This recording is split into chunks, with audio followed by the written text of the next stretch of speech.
This is a progress ceiling fan at Fanimation, and it's ran on a Fanimation control. And we'll start off on low. I have ran this. You probably won't be running in the museum. Oh, I know. I'm just saying for when you plug in. This is my first time being here. What's up? That's Tori. Yeah. Fan first. Yeah, just do fan. Thank you, Gerald. Okay, what we're gonna do is Go to medium. Okay, so all right, I'm gonna do switch it on and let's do 0 to high right away. We're gonna do 0 to high. All right. Turn it on. Ready? Yep. Oh, not plugging. Go to high. Oh wait a minute, I know what's on that. Oh, yeah. I always wanted one of these. Hold on.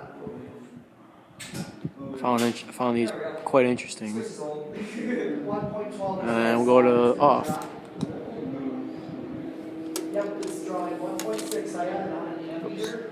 I had to put the remote down. Not Dan's, this is my rig, my test rig that I test ceiling fans with. Very cool. Like, you watch Dan's videos, yeah, and I have the same rig now too. This has got to be one thing I own that I have not put on a cam test yet. Okay, well, it draws 1.04 is the final reading. Alright. And what we're going to do, like with ceiling fans, you spin down, just turn it off. Original.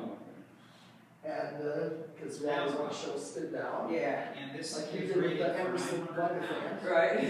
I got a 255 one. Really? Yeah. Original. Cool. He's got plenty of K63s.